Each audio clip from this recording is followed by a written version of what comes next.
Assalamualaikum warahmatullahi wabarakatuh. Sangat penting bagi manusia untuk mengetahui cara pulang ke kampung halaman di surga. Kembali ke asalnya, yakni keilahian atau hakikat dari rohani manusia. Karena inilah esensi dari tujuan akhir perjalanan hidup seorang manusia. Pemahaman bagi para sufi bab tentang mengetahui dan memahami cara pulang yang benar ke kampung surga adalah suatu kewajiban eksistensial. Ini bukan sekadar persiapan untuk masuk ke alam akhirat saja, melainkan transformasi atau perubahan kesadaran di dunia sekarang, yakni kesadaran untuk keluar dari area kegelapan atau zulumat menuju ke sumber cahaya, nurus samawati wal ardi. Jika dibawa ke pemahaman lebih dalam lagi, ini suatu kesadaran dari keterpisahan ruh atau ghurub menuju penyatuan ke asal ruh atau wisal. Seperti kata Jalaluddin Rumi, engkau bukan tetesan air, tapi samudra. Jangan lupa itu. Semoga paham. Apa yang dimaksud dengan pemahaman sufi tentang kewajiban eksistensial? Secara etimologi, eksistensi berasal dari kata eks yang berarti di luar, dan kata sistensi yang berarti berdiri atau menempatkan posisi. Makna secara luas eksistensi adalah menempatkan posisi sebagai dirinya sekaligus keluar dari dirinya sendiri yang asli. Tapi sejatinya nilai yang tertinggi dari pemikiran ini adalah autentitas atau keaslian diri. Dalam bahasa para sufi ini disebut menjadi jati dirinya sendiri sesuai kehendak Rob yang menciptakan dirinya. Inilah hakikat sejatinya dari man arafa nafsahu faqad arafa rabbah. Artinya, barang siapa mengenal jati dirinya, maka akan mengenal kehendak Robnya. Baiklah, kita lanjutkan pembahasan topik perjalanan pulang ke kampung surga. Berikut ini lanjutan dari video sebelumnya. 7. Selalu waspada dari dunia. Yang sering menipu seorang sufi Nusantara, yakni Syekh Nawawi Al-Bantani, ulama dan sufi asal Indonesia, hidup di abad ke-19, berasal dari daerah Banten, Indonesia. Menekankan pentingnya kehati-hatian terhadap tipu daya dunia dengan menghadapinya melalui pendekatan ruhaniah dan etika moral atau akhlak budi pekerti yang berakar pada ajaran Islam. Pemikiran beliau tercermin dalam kitabnya seperti Nasyaih al-Ibad, atau artinya nasihat bagi hamba Allah, dengan maksud agar para hamba Allah menjadi kuat imannya, tidak tertipu duniawi, dan lebih yakin terhadap ajaran Islam serta memiliki akhlak yang baik.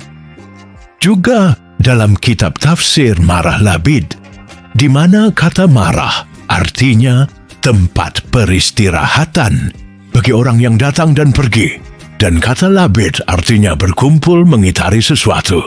Jadi secara umum, Marah Labid dapat diartikan sebagai tempat peristirahatan yang nyaman, atau bahasa kekiniannya tempat pulang kampung. Semua ini merupakan suatu usaha agar tidak tertipu dunia.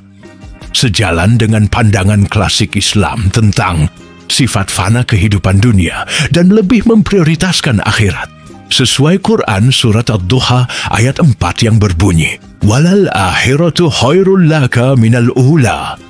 Artinya, sungguh akhirat atau masa nanti itu lebih baik bagimu daripada awalan, saat ini, atau masa kini di dunia. Jadi, beliau mengatakan bahwa dunia itu sebagai ilusi yang menipu. Kesenangan duniawi seperti harta, status, dan materi ini semua bersifat sementara dan dapat menyesatkan atau membuat lalai. Dunia diibaratkan seperti fata morgana yang menggiurkan, tapi tidak memberikan kepuasan sejati. Ini sesuai dengan Quran. Surat Ali Imran ayat 185 yang berbunyi, "Wa mal hayatud dunya illa mata'ul gurur." Yang artinya, kehidupan dunia hanyalah kesenangan yang memperdaya. Apa bahaya keterikatan pada dunia materi? Syekh Nawawi memperingatkan agar tidak terlalu mencintai harta atau kedudukan, karena bisa menumbuhkan sifat serakah atau hubbud al-mal, juga kesombongan atau takabur, serta bisa melalaikan kewajiban kepada Allah. Beliau menekankan pentingnya zuhud atau sikap meninggalkan keduniawian. Ini bukan berarti menolak dunia, tetapi menjadikannya sarana ibadah tanpa diperbudak oleh dunia. Jadi, beliau jelaskan bahwa dunia itu adalah ujian, sesuai Quran Surat Al-Mulk ayat 2 yang berbunyi, "Alladzi khalaqal mauta wal hayata liyabluwakum ayyukum ahsanu amala." Yang artinya, yaitu yang menciptakan kematian dan kehidupan untuk menguji kamu, siapa di antara kamu yang lebih baik amalnya. Poin pentingnya, keberhasilan manusia terletak pada kemampuan menyeimbangkan urusan dunia, seperti keluarga dan pekerjaan, dengan lebih fokus pada urusan akhirat. Ujian dunia ini harus dihadapi sebagai sarana penyucian jiwa, agar bisa menerima cahaya ilahiyah sepenuhnya. Bagaimana solusi menghadapi tipuan dunia? Syekh Nawawi mengajarkan, pertama, harus mengingat adanya akhirat, adanya kematian, karena merenungkan kematian itu akan mengurangi ketergantungan pada dunia. Kedua, muhasabah diri, yakni mengevaluasi niat dan amal secara berkala, selalu memperbaiki amal ibadah atau ihsan. Ketiga, mempertebal ibadah dan rasa syukur, agar hati tetap qanaah atau selalu merasa cukup. Keempat, rajin menyucikan jiwa atau membersihkan ruhani atau tazkiyatun nafs. Kelima, terus berusaha melatih diri atau riadah, melawan godaan nafsu melalui disiplin ruhani atau praktek tasawuf atau amaliyah tarekat. Tentu saja amaliyah yang bersanad. Jadi poin penting semua itu, Syekh Nawawi mengajarkan bahwa dunia itu adalah jembatan menuju akhirat, bukan tujuan akhir. Keseimbangan antara urusan dunia dan akhirat, serta keikhlasan dalam beramal, atau murni atau lurus hanya menuju Allah semata. Ini menjadi kunci terhindar dari tipuannya. Karyanya tetap relevan sebagai pedoman menghadapi godaan materi dan kemewahan di zaman modern. Pendapat lainnya dari seorang sufi Nusantara juga, yakni Syekh Siti Jenar, atau nama lahirnya Sayyid Hasan Ali Al-Husain, dari daerah Cirebon, Indonesia, yang hidup di abad ke-15. Sufi yang dikenal kontroversial dalam tradisi Jawa, beliau juga mengingatkan bahwa dunia adalah bayangan sementara. Justru kampung surga itu adalah suatu realitas yang sejati, yang hanya bisa diraih dengan meninggalkan keterikatan pada hal-hal yang fana. Ini sekedar wawasan saja dalam pemahaman tasawuf wujudiyah.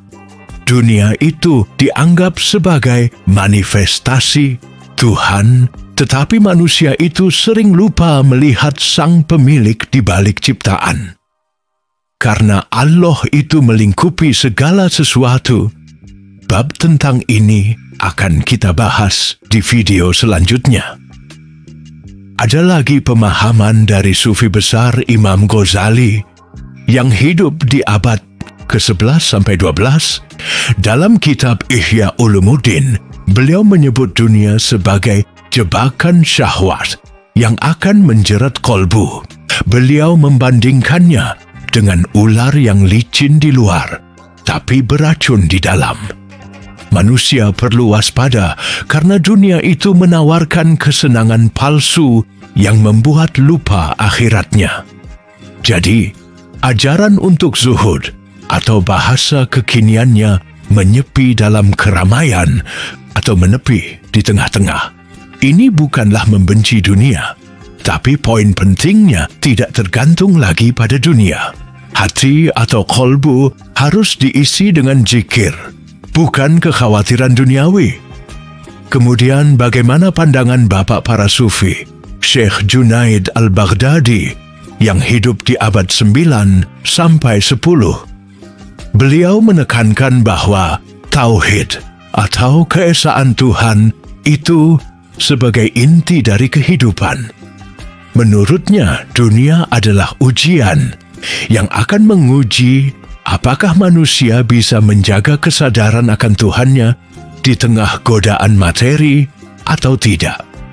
Prinsip beliau, hidup di dunia itu ibarat air di daun talas. Jika engkau pegang erat, ia akan lenyap. Tapi jika engkau relakan, ia akan diam tetap ada. Sedangkan sufi perempuan, Robiah al-Adawiyah, yang hidup di abad 8 sampai 9, beliau menolak segala bentuk keterikatan dunia, bahkan surga dan neraka. Bagi beliau, cinta pada Tuhan harus murni, tanpa pamrih. Dunia dianggap sebagai gangguan dari mahabbah atau cinta ilahi. Sesuai syairnya, "Wahai dunia, kau tak berarti bagiku. Hatiku telah terpaut pada sang kekasih. Secara keseluruhan, dalam setiap kesimpulan, saya tidak akan bosan-bosan untuk mengingatkan kembali dan mengajak saudaraku semua untuk terus melakukan penyucian jiwa atau pembersihan rohani. Karena ini adalah praktek dari hadis Nabi yang berbunyi, An-nadofatu minal iman, yang artinya kebersihan rohani adalah sebagian dari iman. Nadofah itu kebersihan dari kotoran rohani melalui cara yang diajarkan oleh guru rohani atau mursyid yang sanadnya tersambung, yang diangkat lewat sidang. Di langit, inilah warisatul anbiya wal mursalin, pewaris para nabi dan para rasul, jalur kewalian dan kemursyidan. Iman di area ini adalah termasuk rukun iman ketiga. Dan inilah jalan yang sudah dilewati para guru silsilah, yang menyambung ke Rasulullah, menyambung ke malaikat Jibril, dan menyambung ke Allah Ta'ala. Sehingga ada powernya, ada cahayanya, nurus samawati, wal ardi. Tanpa cahaya ilahi pasti akan tersesat. Karena banyak yang tertipu. Karena perjalanan ruhani banyak jebakan Batman. Banyak tipuan hitam berbalut putih. Banyak tikungan dan persimpangan jalan. Semoga paham. Baiklah sedulurku semua. Demikian penjelasan bab waspada tipuan duniawi pada topik perjalanan pulang ke kampung surga. Selanjutnya kita akan kupas bab penutup pada video berikutnya. Teruslah belajar. Jangan lupa bahagia apapun kondisinya dan putar terus tasbihnya. Demikian, semoga semuanya paham. Wassalamualaikum warahmatullahi wabarakatuh.